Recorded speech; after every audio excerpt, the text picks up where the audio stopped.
USA versus India, USA versus India, USA versus India.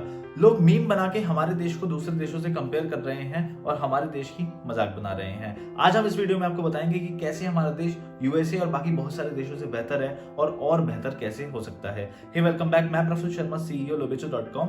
आज आपका अपने चैनल पे एक बार फिर से स्वागत करता हूं। अगर आप चैनल पे नए हैं तो लाल वाले बटन पे क्लिक करके चैनल को सब्सक्राइब कर दीजिए और वीडियो को लाइक कर दीजिए। और हाँ, वीडियो को एंड तक देखिएगा क्योंकि इस वीडियो के एंड में आपके लिए एक सरप्राइज भी है। तो चलिए वीडियो को शुरू करते हैं।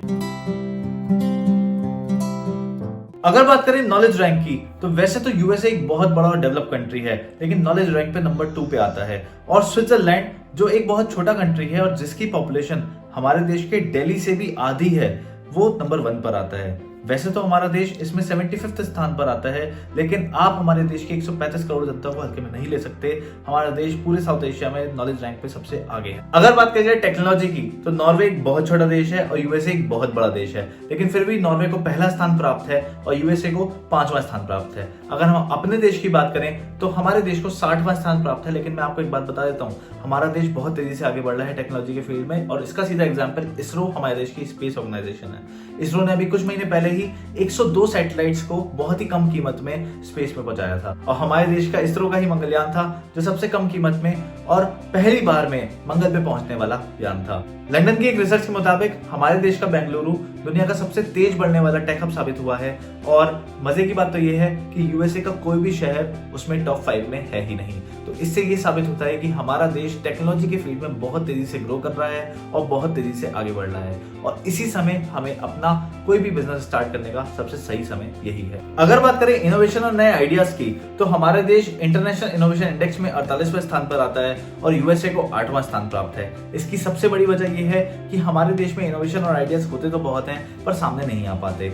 सॉफ्टवेयर पेटेंट्स हमारे देश में नहीं मिलते हैं, लेकिन आईटी इंडस्ट्री बहुत तेजी से आगे बढ़ रही है और बहुत सारी इनोवेटिव एप्स भी मार्केट में आ रही हैं, पर वो अपने सॉफ्टवेयर को और अपनी ऐप को पेटेंट नहीं करा पाती हैं। इसलिए बहुत सारी कॉपीकैट्स भी मार्केट में आ जाती हैं और कंपटीशन बहुत बढ़ जाता है। कोई भी पैसे नहीं कमा पाता। हमारे देश में स्टार्टअप इंडिया मदद तो बहुत करता है, लेकिन सिर्फ अगर हमें अपने देश को इनोवेशन में आगे लेके जाना है, नए आइडियाज में आगे लेके जाना है, इनोवेशन इंडेक्स में आगे बढ़ के जाना है, तो हमें नए स्टार्टअप्स को लाना पड़ेगा, नए बिजनेसेस को मार्केट में लाना पड़ेगा, नए आइडियाज को शुरू करना पड़ेगा। अभी कुछ दिन पहले ही हमारे देश के प्रधानमंत्री नरेंद्र मोदी जी ने एक 1000 करोड़ का स्टार्टअप फंड मार्केट में लॉन्च किया है। देखते हैं उससे स्टार्टअप्स को कितनी मदद मिल सकती है।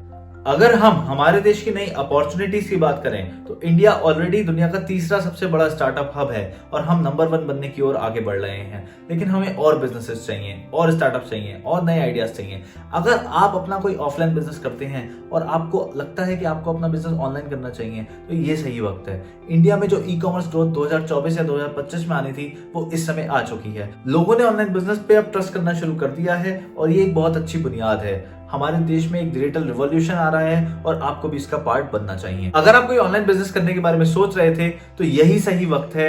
अब सोचना नहीं है, अब करके दिखाना है। हमें अपने देश को नई ऊंचाइयों पर लेके जाना है। हमारे देश की जीडीपी भी इससे बढ़ सकती है और यही सही समय है उस नुकसान की भरपाई करने का जो कोविड की वजह से हुआ है। हमारा देश ऑलरेडी 30 से ज्यादा यूनिकॉर्न स्टार्टअप दे चुका है और हम बहुत जल्दी ये नंबर 100 तक लेके जाएंगे। अगर आप एक रीसेलर हैं तो आप गवर्नमेंट के जेम पोर्टल का भी इस्तेमाल कर सकते हैं। जेम पोर्टल की मदद से आप अपने सामान को डायरेक्टली गवर्नमेंट अथॉरिटी को बेच सकते हैं और सबसे बड़ी बात यह है कि उसमें कोई कमीशन नहीं लगता है। तो ये गवर्नमेंट के दिया हुआ एक बहुत बढ़िया पोर्टल है जिसको आप इस्तेमाल कर सकते हैं। मैं लिंक नीचे डिस्क्रिप्शन में दे दूंगा, आप उसको इस्तेमाल करिए और ट्राई करिए। और इवन मैं तो ये कहता हूँ कि अगर आप रीसेलर नहीं भी हैं, अगर आप कोई भी चीज करते हैं, तो एक बार जेम पोर्टल पे जाके जरूर देखिए कि आपकी सर्विस या आपका प्रोडक्ट जेम पोर्टल में रिक्वायर्ड है या नहीं। अगर है तो आप वहां पे अपने आप को लिस्ट कर सकते हैं और अपने प्रोडक्ट को वहां पे भी बेच सकते हैं। और अगर आप अपने बिजनेस को ऑनलाइन स्टार्ट करना चाहते हैं और केवल इस वजह से नहीं कर रहे क्योंकि आपको ऐसा लगता है कि वेबसाइट और सॉफ्टवेयर बनवाने में बहुत पैसा खर्च हो जाता है, तो उसका भी इलाज है। हमने लोबेचो ऐप इसी परेशानी को देखते हुए बनाया है। आप लोबेचो ऐप को डाउनलोड करके अपना ऑनलाइन बिजनेस स्टार्ट कर सकते हैं और सबसे बड़ी बात यह है कि ये शुरू करने के लिए बिल्कुल फ्री है।